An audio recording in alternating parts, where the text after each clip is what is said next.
میں آج ایک ایسے بچے کی کہانی سناؤں گی جو اسکول جانا پسند نہیں کرتا تھا۔ ایک بچہ تھا جس کا نام احمد تھا۔ احمد کو اسکول جانا پسند نہیں تھا۔ احمد کے اپنے ماں باپ نے اسکول میں درج کرایا، لیکن احمد کو پڑھنے لکھنے میں بالکل بھی دلچسپی نہیں تھی۔ اس کی ماں زور زبردستی اسکول اسے لے جاتی۔ اسکول میں یا تو وہ دوسرے بچوں کے ساتھ لڑتا جھگڑتا یا کلاس سے بھاگ نکلتا۔ 2 سال ہو گئے، احمد نے صرف 10 سے آگے گنتی بھی نہیں سیکھی۔ ایک دن وہ اپنی امی سے بولا، امی جان، آپ مجھے روز اسکول جانے پر مجبور کیوں کرتی ہیں؟ میں اسکول میں پورا دن بند رہنا نہیں چاہتا، میں آزاد گھومنا پھرنا پسند کرتا ہوں۔ امی بولی، دیکھو، اسکول جانا ضروری ہے، پڑھنا لکھنا ضروری ہے، پڑھنے لکھنے سے انسان کی عزت بڑھ جاتی ہے، انسان آداب سیکھتا ہے۔ احمد بولا، پڑھنے لکھنے سے کیا ہوگا؟ میں بڑا ہو کر خود آداب سیکھ جاؤں گا، لوگ میری عزت کریں گے، مجھے آزاد چھوڑو، مجھے آزاد چھوڑو۔ شام کو جب احمد کے ابو گھر آئے تو احمد کی امی نے کہا کہ بچہ اسکول جانے سے قطعی انکار کرتا ہے، اب کیا کیا جائے؟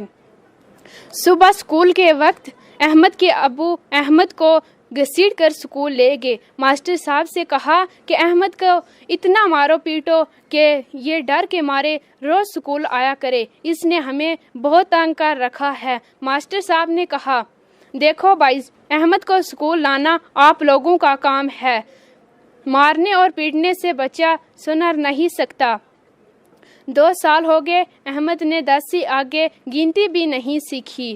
دوسرے بچے تو ساری کتابیں پڑھتے ہیں اور پوری گنتی لکھتے اور پڑھتے بھی ہیں، لیکن احمد صرف غیر حاضر رہتا ہے۔ اگر کسی دن اسکول آتا بھی ہے تو لڑتا جھگڑتا رہتا ہے۔ اس دن بھی احمد آدھے دن کے بعد اسکول سے بھاگ گیا۔ گھر میں جب اس کے ابو اور امی نے اس کو ڈانٹا تو اس نے کہا کہ آپ لوگ جتنا مجھے مارو گے تو میں پھر بھی اسکول نہیں جاؤں گا۔ امی نے کہا، اچھا جاؤ، کل سے اسکول نہیں جانا، جاؤ آوارہ بچوں کے ساتھ کھیلو کودو اور اپنی زندگی برباد کرو۔ احمد کو آزادی ملی، وہ دن بھر آوارہ گھومتا پھرتا رہا اور کوئی کام نہیں کرتا۔ کچھ دن ایسے ہی گزر گئے، لیکن وہ اپنے اسکول کے دوستوں کے ساتھ 4 بجے کے بعد جی بھر کھیلتا۔ کچھ دن ایسے ہی گزر گئے۔ ایک دن احمد کے دوست راجو نے کہا کہ ہم سب دوستوں نے فیصلہ کیا ہے کہ ہم کل 30 نمبر کی بس میں سوار ہو کر سنہری پارک اسکول سے ہی جائیں گے۔ احمد نے کہا، ہاں ٹھیک ہے، میں بھی 4 بجے سنہری پارک پہنچ جاؤں گا۔ چھٹی سے آدھا گھنٹہ پہلے احمد گھر سے سنہری پارک کے لیے نکل پڑا۔ سنہری پارک جانے کے لیے اسے 30 نمبر کی بس میں سوار ہونا تھا۔ بسیں تو بہت سی راستے پہ چل رہی تھی، لیکن اس کو صرف 10 تک ہی گنتی آتی تھی۔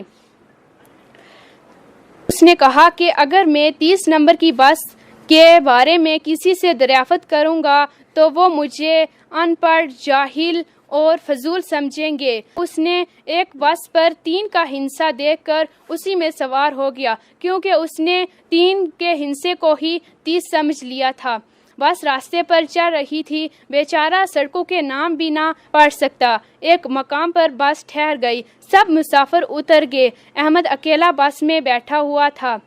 ڈرائیور نے کہا، سب لوگ اتر گئے، تم کیوں نہیں اترتے؟ بس تو یہیں تک آتی ہے، لیکن تمہیں جانا کہاں ہے؟ احمد نے کہا، مجھے سنہری پارک جانا ہے۔ ڈرائیور نے کہا، تم تو 3 نمبر کی بس میں بیٹھ کے، تمہیں 30 نمبر کی بس میں بیٹھنا تھا، وہی تمہیں سنہری پارک لے جاتی۔ احمد پریشان ہو گیا۔ ڈرائیور نے کہا، تم اب اسی بس میں بیٹھے رہو، میں واپسی پر تمہیں 30 نمبر کی بس میں بٹھاؤں گا۔ جب واپسی پر احمد کو ڈرائیور نے 30 نمبر کی بس میں